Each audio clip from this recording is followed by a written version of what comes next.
A prominent human rights lawyer went on trial in China this week for social media posts that criticized the ruling Communist Party. The lawyer faces up to 8 years in prison for his comments on China's equivalent of Twitter. Seth Doan in Beijing shows us how the government is taking its stranglehold on the digital age to a new level. Seth, good morning. Good morning. That lawyer is just the latest example of China cracking down on anyone who strays from the party line. And now China's government is testing a new social credit score system which would rank its citizens based on their online behavior. Just the latest in this ever-expanding surveillance state. This is the message that got you into such trouble? Zhang Aijia, a former school counselor, showed us the message she reposted on social media, which cost her her job, even her home. It's incredible that these few paragraphs got you into so much trouble. I was shocked, she said. Our country is going backwards. The post was an apparent jab at China's President Xi Jinping. Police showed up at her school to question her, and days later she was fired and forced to leave her school housing. The key to the Belt and Road Initiative is connectivity. Connectivity along multiple dimensions among participating countries, including policy coordination, facilities connectivity, unimpeded trade, financial integration, and the people-to-people bond. It's a beautiful and ambitious vision, especially at a time when the whole world seems to be sliding into more fragmentations. So the question is, what regional and global partnership are required to realize a successful and inclusive One Belt, One Road initiative?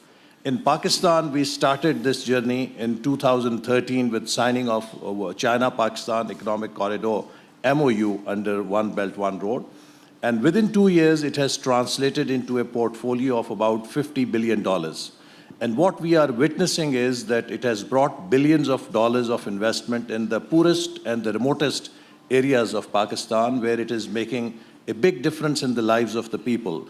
It has provided them connectivity through better road network, opened up areas. Hinterland is connected to the coastal areas.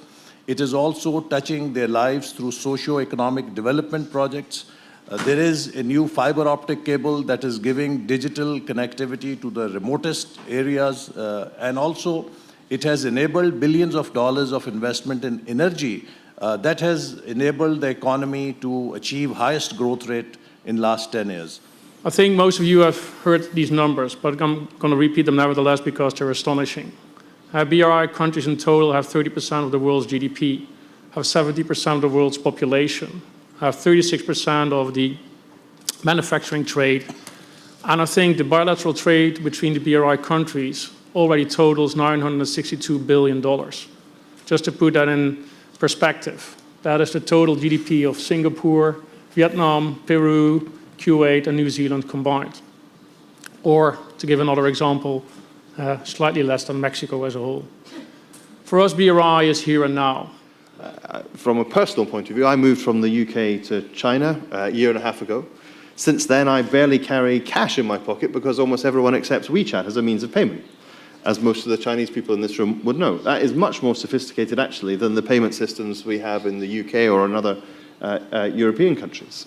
And that's an example of how leapfrogging to more modern technology, exactly as was being said, can also help to promote financial inclusion. It can provide people with a way of making payments that are free of risks of fraud or bribery and those sorts of difficulties, as well as just being easy to use. When you experiences a structural change, which normally in the past you relied on domestic financing, and you open up the door to cross-border international financial flows, then always there's a case how to maintain the balance. And I should call it, this is a long-term process, and you have to make sure the market infrastructures will play the conducive role rather than play the other way around, setting up the barriers to that. And you have to make sure, like I made my remarks earlier, make sure that the recipient countries actually should have adequate regulatory and management capacity. So let's make a graph.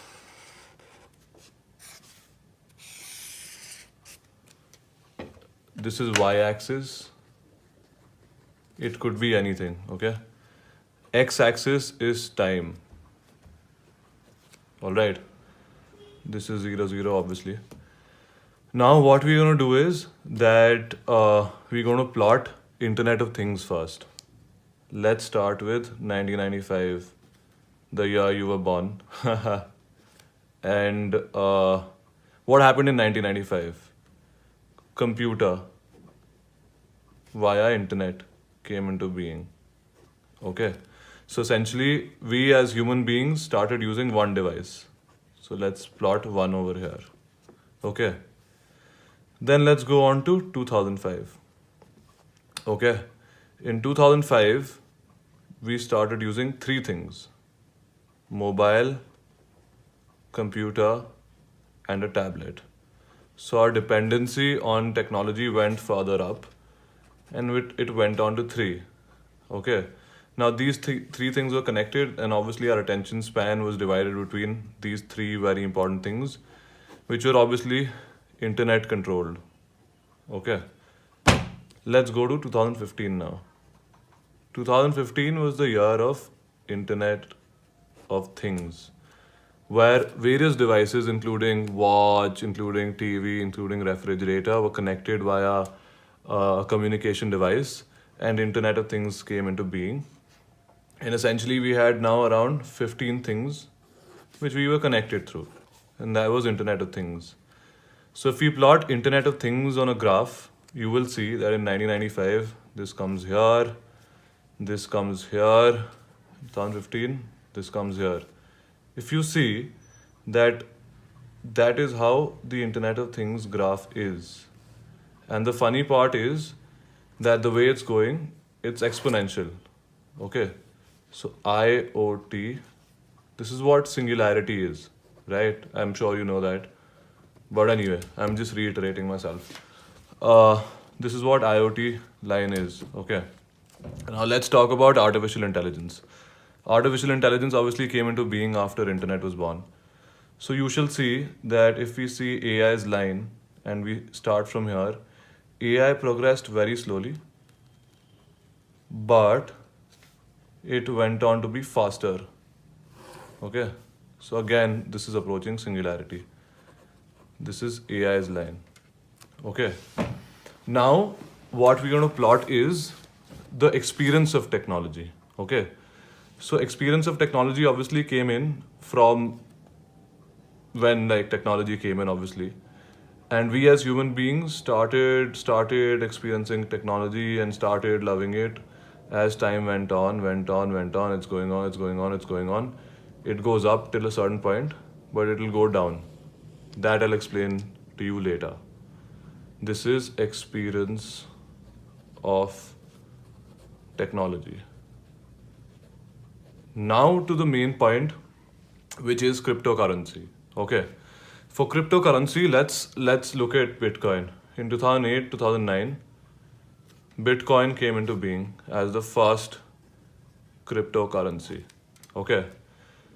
So essentially, if we see the usage of Bitcoin, it obviously started here, and the Bitcoin was earlier not being used as much. So if we try to plot the graph, it should be like this. This is 2015. This is 2016. This is 2017. This is 2018. Okay, let's just assume. Now it's slowly going towards this. Okay, it's also reaching singularity. So essentially, I'm plotting cryptocurrency here. So cryptocurrency's graph is obviously going in. This is backed by data. It's not that I'm making this up. Earlier there was no usage. Now it's everyone's completely shifting to cryptocurrency. That is happening because our technological development is such, our dependence on technology is such that experience of technology added with IoT, added with AI, our entire world's focus is shifting from paper-based money or credit card-based money to cryptocurrency, which is backed by blockchain technology, which has its own perks, which is a different video, which I shall probably send to you later.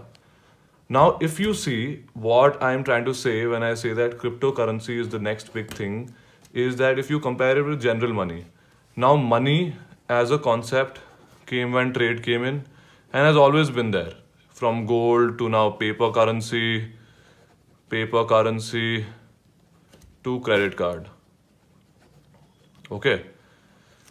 So money has always been there. So if we plot time from, say, this is like maybe 1900s, right?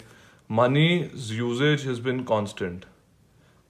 But if you see the experience of technology line, this is the experience of technology line. This one is the experience of technology line, okay? Usage of money as paper currency is completely going down, which is leading the usage of money to go down, the lines going down. Also, even credit money is being used lesser now. Like, it's not that bad right now, but soon as this line goes up, this is bound to go down. So if this is 2050, for instance, I don't know, but I think it might even go towards the negative quadrant. And usage of money will cease to exist. Like, it'll be nothing. While on the other hand, cryptocurrency is just bound to grow.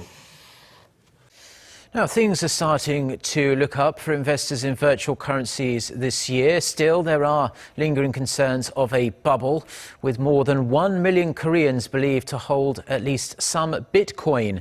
Top officials met to formulate ways to regulate that market on Wednesday. Our Kim Hye-sung gets us up to speed with the developments. The Korean government has announced a series of measures to curb speculation on cryptocurrencies amid what appears to be a speculative frenzy.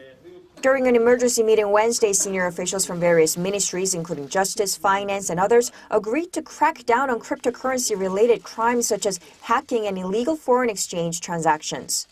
The government is concerned that a cryptocurrency market bubble could cost people a significant amount of money, so it said banks will have to thoroughly verify users' identities and make sure they conduct cryptocurrency transactions only with their own accounts.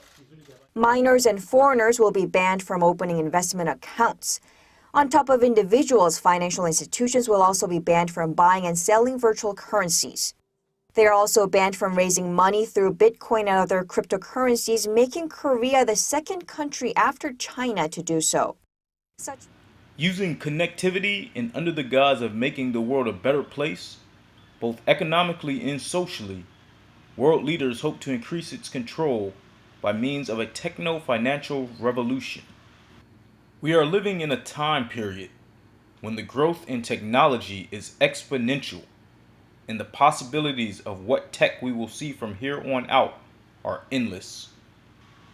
Our best chance at maintaining some control over our own lives is to not participate in bringing about a society in which all currency becomes digital.